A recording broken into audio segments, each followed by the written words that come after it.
Earlier this weekend, we got the news that Drew Barrymore has announced through her Instagram page. She put out a statement saying that, well, we're not going to bring the Drew Barrymore show, her daytime talk show, back after all. It was only a few days ago that she said she's bringing the show back, and it's a tough decision. They're not going to go against any WGA rules. They had a couple of writers on staff. Those writers, they'll move ahead without those writers.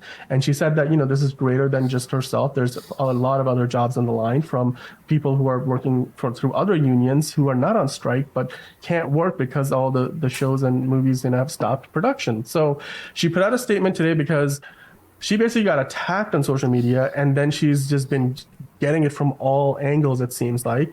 And finally, she just gave in, it looks like, and said that, hey, we're not going to be doing this anymore. We'll wait until the strike ends. So if you just bear with me, I'll quickly read through the statement, and then I just want to get your opinion, Bridget, on like what you think about this decision.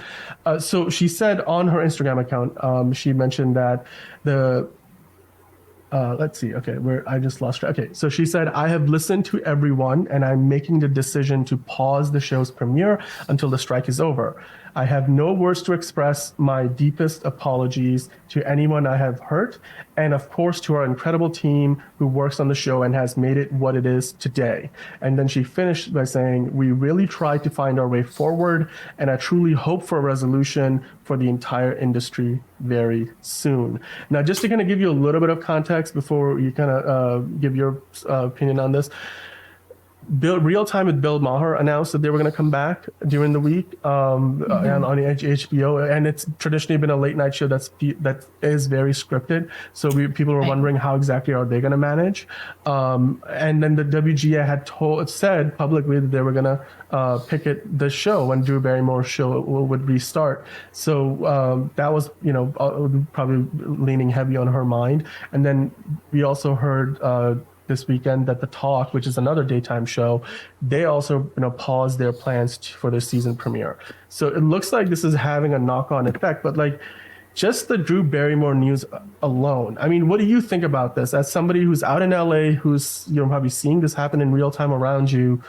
How do this took place over the course of a few days, from coming back to getting so much backlash to now saying, well, we're just gonna wait. And like the fact that, there are other people who are on the crew who have nothing to do with these strikes, but have no jobs right now. Like, what about those guys? Right. I think it is unfortunately such a complex issue. And I know too, as, an actress, unfortunately, the way that the strike works is that it only works when everyone is on board and together, and we demand our needs. That's where the power really comes from. So it is kind of frustrating when you see someone who's going against that effort and kind of doing their own thing, because it takes away from the power of the group.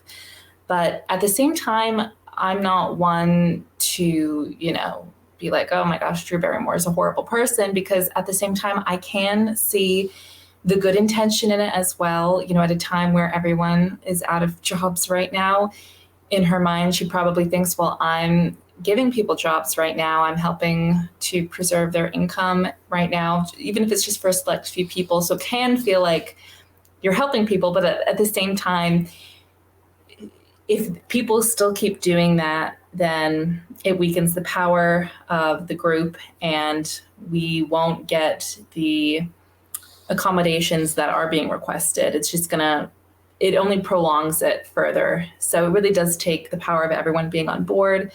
And when things like scabbing or stuff like that happens, it just kind of, it hurts everybody, unfortunately. I actually I'm quite new to LA. I only moved out here in March when the strike started. So to be honest, I am not as familiar with how it was before that, but it's something that I hear all the time. And it's, even with fellow actors that I meet, it's definitely been hard on everyone, not just, writers, everyone that's involved in the industry. It's been really difficult. And I mean, I know a lot of actors too that are luckily able to do commercial work. Commercials are okay to do at the moment. So that's kind of where it's at for a lot of people. But, I've heard a lot of actors nervous that this won't be resolved until January is the rumor. So yeah, it's difficult. Yeah, that's rough. I mean, to even think about the fact we're in September right now, January is like 4 months away. You got the holiday season. There's so much, and it's like different times of the year you have different opportunities. For example, like right now there's certain kinds of shoots and recording sessions and things that are being done for the holiday season that are not happening. There's so many other things that could would be going into production at the start of next year that we don't know when they're going to happen. It's unfortunate. Yes, there are, like you said, two sides to the equation. There's the fact that yes, there's a lot of people who are going to get back to work as a result of the Drew Barrymore show coming back, who have nothing to do with the strike. Personally, like they aren't part of the unions that are striking. And just as an example, the WGA went on strike before the SAG did, and it was like a month or so after the WGA strike began that the SAG strike began. So for that period of time in the middle, when only the WGA was on strike, I mean, the productions were ongoing where they didn't need any writers, and like the Deadpool 3 was shooting, all these other movies, like, the Marvel stuff and Disney. I'm sure there's TV shows and everything, like late night shows had gone off the air, but there were other things that were still happening. So there was that part of the argument that, well, if that was still going on and yes, they were picketing certain movies and stuff, and we had shows get shut down and get pushed back, like Daredevil, Born Again, and stuff like that. But it is a little tricky because I do feel for those people who will, again, not be able to work for however long this show, The Talk, and we don't know what Real Time with Bill Maher, like what their plan is, if they're going to change their mind and stuff. So yeah, it is unfortunate because there is a lot of collateral damage as a result of that. Like there's real consequences, like people having a hard time keeping up with their rent payments, like on the verge of losing their house. Like those are real consequences. Earlier this week, I saw that California passed a new bill allowing people who are on strike as part of the SAG or WGA, they're going to be able to get insurance, which is fantastic news because obviously that's a big part of what the union provides for its members. Right. So in regards to the strikes, though, we did see this week that the WGA and AMPTP are going to get back to the negotiating table and they're going to restart talks. So they put out a statement, and the statement said that on Wednesday, September 13th, so the WGA reached out to the AMPTP, so this is this past week, and they asked for a meeting to move negotiations forward. We have agreed and are working to schedule a meeting next week, which is this upcoming week. Every member company of the AMPTP is committed and eager to reach a fair deal and working and to work together with the WGA. So it looks like they're coming back to the desk, but I don't know what that exactly means because we've sort of had these stop and start things happen. We've also had a lot of dirt being thrown in each other's faces, whether it's like, oh, the WGA was like, certain studios want to make a deal. It's just, if they're willing to break away from the AMPTP to do it, we are more than happy to negotiate. And then the AMPTP basically calling BS on it. And then we have also seen infighting. There was in the WGA where a lot of the showrunners like Noah Hawley and such last week, they had a meeting scheduled with the negotiating committee, the leaders of the WGA, and that got canceled because they just, had a lot of arguments about what is going on. What can these showrunners tell their staff for these shows that are struck right now? Like, when can they get back to work? Because like there's so many people on the production side that are, again, not part of these unions who are out of work right now. So after all this infighting on both sides, now that they're finally coming to the desk, what is your hope? Like, because the WGA, is getting back to the desk right now. We don't know what's going on with the SAG negotiations at this time. I mean, they've sort of been going back and forth, but it looks like they're at an impasse there right now. And it seems like the AMPTP they can't really juggle the two balls at once. So they're either going to figure out the WGA strike first and then the SAG one. So what is your take on it? And how long because you mentioned earlier that the rumor is January. Do you think it's possible that we can get a resolution to either one or both of these strikes before the end of the year? Honestly, just from the back and forth and what I've seen on social media, they're not being super they're being pretty unrelenting, I feel. Um, and it's difficult too, because I feel like it's difficult, the lack of work, but at the same time, just remembering that all of this is to protect people in the industry from being exploited. And it just, it's kind of like, I don't know how to say it, but you know, pushing through for the long-term benefits. It's, I think it's easy for a lot of people to maybe at this point to want to just settle for less and just to get it over with.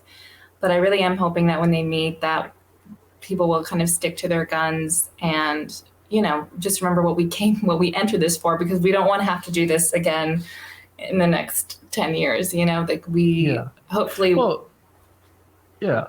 I mean, these deals are generally like 3 years long. Right. So there is the idea that maybe come up with a solution that kind of deals with some of the stuff that you can't agree on or are close on, and then and anything that they're so far apart on, like, you know, AI, for example. Then for those things, let's just, you know, maybe put that on the back burner for now, and then give yourself the 3 years between this new deal and the next negotiation just to get some work going. Out. I mean, you know, or even like sign a temporary deal. Like I follow a bunch of other people who provide commentary on this stuff, and I've heard the idea that why not just do an interim deal, something that maybe is only like a year long, and then that buys you that year's worth of time to make some headway into those points that you have absolutely no agreement on, that you're so far apart on that, you know, there's just no way for you to compromise, and then make a compromise on the other things. And then that way you can sort of, you know, get people back to work, productions restart. And while that happens, you can spend that 1 year of that interim agreement to figure out the rest. So I'm hoping that's, you know, like that could be the kind of solution we can reach. It's one of those situations where, you know, like we're used to seeing the government get shut down every few months because, you know, they can't agree on Capitol Hill for some reason. It might be happening again later this year.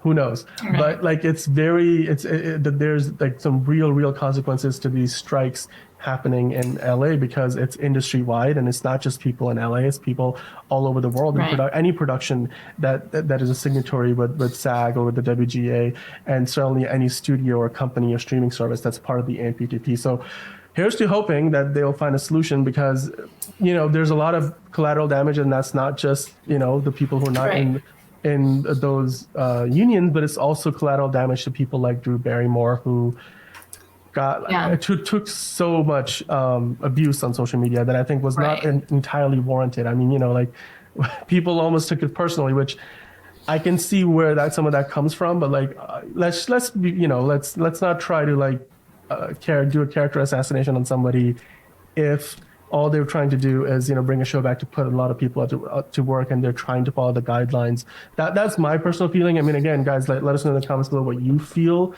about like the Drew Barrymore situation. Her show is not going to be coming back until after the strike now. She backed out from that commitment. We also thought that The Talk is not going to be premiering as per its usual September date. And then, of course, Real Time with Bill Maher, which announced that they were going to be coming back on HBO Max. We don't know what they're going to do, but like, it looks like there's a domino effect happening here. And of course, the WGA and NPTP getting back to the table. Maybe there'll be a solution soon. Maybe there won't be. Who knows? Let us know in the comments, guys, what you guys think. Will we have a solution to the strike before the end of the year, or are we going to be waiting till January? And of course, like and subscribe if you like this kind of content. We are covering these strikes on a week-to-week basis. Anytime there's any significant news, you can come back here and check us out for more updates, and we'll do our best to keep you posted.